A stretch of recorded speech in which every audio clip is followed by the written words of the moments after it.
Bharatiya Janata party की 4 राज्यों में संपन्न हुए चुनाव में जीत होने पर छत्तीसगढ़ की राजधानी रायपुर में भी जश्न मनाया गया, जहां एक ओर भाजपा कार्यकर्ताओं ने जय स्तंभ चौक पर देर शाम आतिशबाजी कर खुशी व्यक्त की, वहीं दूसरी ओर विश्व हिंदू परिषद के पदाधिकारियों ने रायपुर के मरीन ड्राइव पर भंडारे का आयोजन कर प्रसादी वितरित की।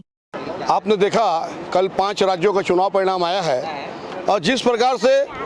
विभिन्न राजनीतिक दल जिनकी ना कोई विचारधारा है, ना कोई सिद्धांत है, ना कोई इनकी योजना है, ये लोगों ने एक महागठबंधन तैयार करके चुनाव लड़ने का काम किया और सत्ता प्राप्ति का प्रयास किया। लेकिन उत्तर प्रदेश सहित पंजाब की जनता और सभी, क्या है वो उत्तराखंड हो, क्या है झारखंड, जितने भी 5 राज्य हैं, गोवा है, मणिपुर है, में जो चुनाव हुआ है उसमें मोदी जी ने जो जनता के लिए काम किया है, क्या वो उज्ज्वला योजना हो, क्या आवास योजना हो, क्या जनधन योजना हो, क्या स्वच्छ भारत अभियान के साथ घर घर में शौचालय बनाने का काम है। मुझे लगता है कि देश की जनता ने उनके काम को पसंद किया है और उनके काम को पसंद करते हुए उत्तर प्रदेश सहित 4 राज्यों में भारतीय जनता पार्टी पर उन्होंने मुहर लगाई है और जो महागठबंधन था उसको मिलावटी गठबंधन बताकर ठुकराने का काम देश की जनता ने किया है। मुझे लगता है कि मोदी जी का जो 7 साल का कार्य है वो एक स्वर्णिम कार्यकाल है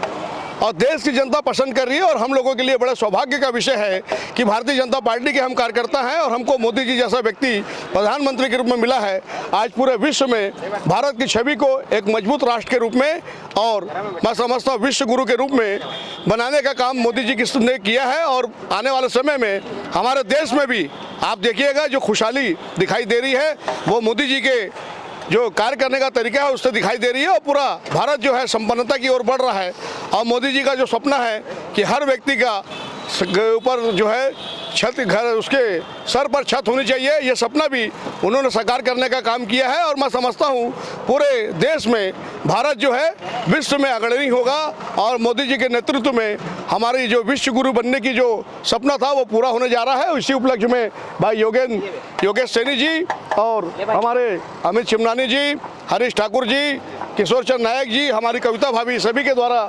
महाभंडारे का आयोजन किया गया है। हम लोग खुशी का इजहार कर रहे हैं और समाज का जो वंचित वर्ग है, जो कमज़ोर वर्ग है, उनको भोजन कराकर हम लोग जो है अपनी खुशी का इजहार कर रहे हैं। लगातार मोदी जी की जो प्रेरणा है उस प्रेरणा को लेकर भारतीय जनता पार्टी का कार्यकर्ता समाज के अंतिम पंक्ति के अंतिम व्यक्ति तक पहुंचने का प्रयास कर रहा है और ये आने वाले समय में 2023 में जब विधानसभा का चुनाव छत्तीसगढ़ राज्य में होगा तो मुझे लगता है कि भूपेश सरकार का जाने का समय आ गया है। इस प्रदेश में जो 15 साल रमन सिंह की सरकार रही, जो विकास की सरकार रही और उन्होंने समाज के अंतिम पंक्ति के व्यक्ति की चिंता की और मैं समझता हूँ कि कोई भी व्यक्ति प्रदेश में भूखा न सोए, इस बात की चिंता डॉक्टर रमन सिंह जी ने की थी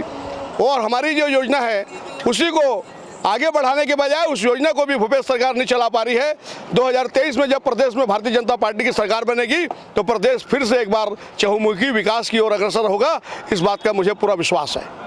देखिए 4 राज्यों में भारतीय जनता पार्टी की सरकार आई है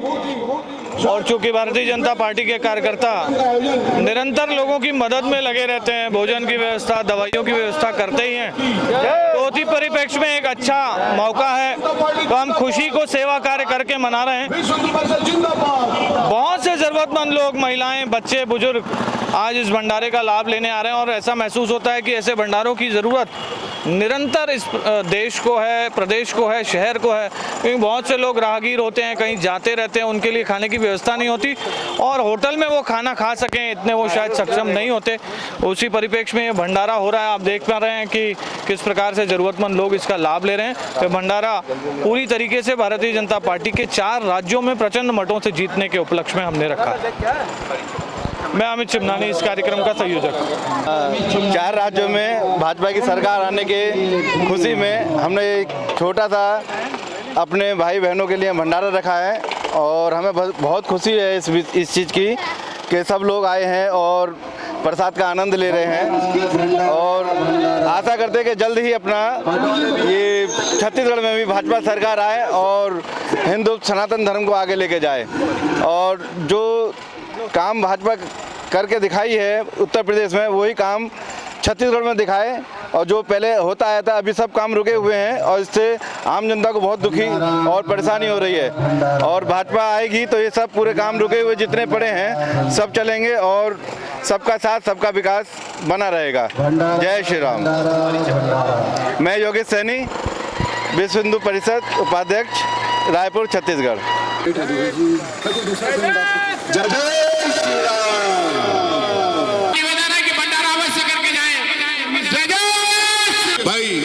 भाई योगेश सैनी जी हमारे वैशाली प्रकोष्ठ के प्रदेश कार्य समिति के सदस्य, सम्मानित कार्यकर्ता यहाँ पर उपस्थित है। जैसा कि आप सबको विदित है कि अभी 5 राज्यों में जो बनी और इसी खुशी में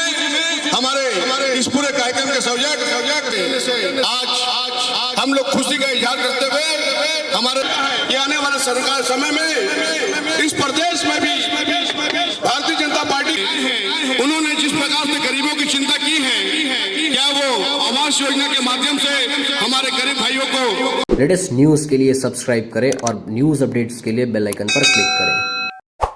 मुख्यमंत्री श्री भूपेश बघेल ने आज रायपुर के कोटा स्थित विवेकानंद विद्यापीठ पहुंचकर स्वामी सत्यरूपानंद जी महाराज को श्रद्धांजलि अर्पित की। मुख्यमंत्री ने स्वामी सत्यरूपानंद जी के चित्र पर पुष्प अर्पित कर उन्हें श्रद्धांजलि दी। श्री बघेल ने इस अवसर पर परिसर स्थित रामकृष्ण प्रार्थना मंदिर में जाकर प्रार्थना की। मुख्यमंत्री श्री बघेल विवेकानंद विद्यापीठ में आयोजित भंडारा में भी शामिल हुए। इस अवसर पर विवेकानंद विद्यापीठ के सचिव श्री ओम प्रकाश वर्मा और सदस्य श्री वीरेंद्र वर्मा भी उपस्थित थे। स्वामी सत्यरूपानंद जी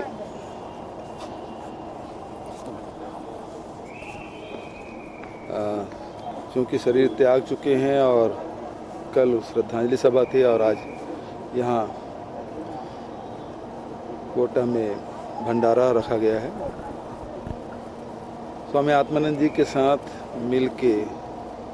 रायपुर में हम लोग सत्यरूपानंद जी को संतोष भैया के नाम से जानते हैं। बड़े भैया के रूप में स्वामी आत्मानंद जी और देवेंद्र भैया, निखिलात्मानंद जी, तीनों मिलके, दोनों सहयोगी मिलके रायपुर में सबसे पहले रामकृष्ण भावधारा को छत्तीसगढ़ से जोड़ने का काम इन लोगों ने किया। एक प्रकार से कह सकते हैं कि विवेकानंद आश्रम के स्थापना में तीनों साधुओं का बड़ा योगदान रहा है। और फिर रायपुर में आश्रम के निर्माण के बाद भिलाई में, बिलासपुर में, अमरकंटक में और सबसे बड़ा केंद्र फिर बना शिक्षा का, वो नारायणपुर अबूझमाड़ प्रकल्प के रूप में। तो विवेकानंद आश्रम के माध्यम से यहाँ रायपुर विवेकानंद आश्रम में सबसे बड़ा लाइब्रेरी उनके पास था, हॉस्टल की व्यवस्था थी, खेल कूद भी कराते थे और चलित चिकित्सालय भी था और एलोपैथी, होम्योपैथी, आयुर्वेदिक भी इलाज भी हॉस्टल के माध्यम से करते थे। और लगातार यहाँ की जनजीवन में सुधार लाने के लिए, चाहे स्वास्थ्य क्षेत्र में हो, चाहे पंचायती राज को मजबूती करने की बात हो, उसका भी प्रशिक्षण यहाँ लगातार। जब अकाल पड़ा, सूखा पड़ा, तो राहत कार्य के माध्यम से, विवेकानंद आश्रम के माध्यम से लगातार आसपास के गांवों में गर्भवती महिलाओं को गर्म भोजन कराना और राहत कार्य करना सूखे के समय में। और जब बांग्लादेश का जब युद्ध हुआ तो बहुत सारे